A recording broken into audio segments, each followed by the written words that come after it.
Mesopotamia और पुरातात्विक खोजें। नमस्कार साथियों, आज हम विश्व इतिहास के एक बहुत ही महत्वपूर्ण विषय पर बात करने जा रहे हैं और वह है मेसोपोटामिया सभ्यता और उससे जुड़ी पुरातात्विक खोजें।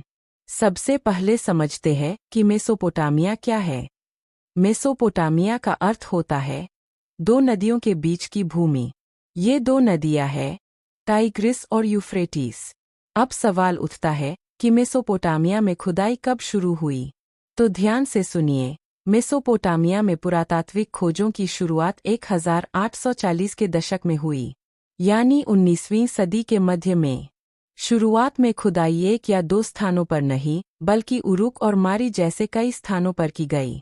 ये खुदाइयाँ दशकों तक चलती रहीं। यहाँ एक महत्वपूर्ण बात समझनी जरूरी है। भारत में उस समय इतनी लंबी और गहरी खुदाई नहीं हो रही थी, लेकिन मेसोपोटामिया में लगातार खुदाई की जा रही थी। अब इन खुदाइयों का परिणाम क्या निकला? इन खुदाइयों से इतिहास को अनमोल खजाना मिला। यहाँ से हमें इमारतें मिलीं, मूर्तियाँ मिलीं, आभूषण मिले, औजार मिले और मुहरें मिलीं। लेकिन सबसे महत्वपूर्ण बात यह थी कि हजारों की संख्या में लिखित दस्तावेज मिले, यानी हमें सिर्फ वस्तुएं ही नहीं बल्कि लिखा हुआ इतिहास भी मिला। अब सवाल आता है कि यूरोप के लोगों के लिए मेसोपोटामिया इतना महत्वपूर्ण क्यों था? इसका जवाब है बाइबिल। यूरोप वासियों के लिए मेसोपोटामिया इसलिए महत्वपूर्ण था क्योंकि बाइबिल के पहले भाग ओल्ड टेस्टामेंट में मेसोपोटामिया का कई संदर्भों में उल्लेख किया गया है। अब एक उदाहरण समझते हैं। ओल्ड टेस्टामेंट की बुक ऑफ जेनेसिस में शिनार नामक स्थान का उल्लेख मिलता है। शिनार का अर्थ है सुमेर क्षेत्र में बसे शहरों की भूमि। इससे यह पता चलता है कि बाइबिल में जिन स्थानों का वर्णन है, उनका संबंध वास्तविक ऐतिहासिक क्षेत्रों से था। शुरुआत में पुरातत्वविदों का उद्देश्य इतिहास समझना नहीं था, बल्कि बाइबिल में लिखी कथाओं को सही साबित करना था। इसी कारण मेसोपोटामिया में एक विशेष टैबलेट की खोज की जा रही थी, जिस पर महाप्रलय फ्लड की कहानी लिखी हुई थी।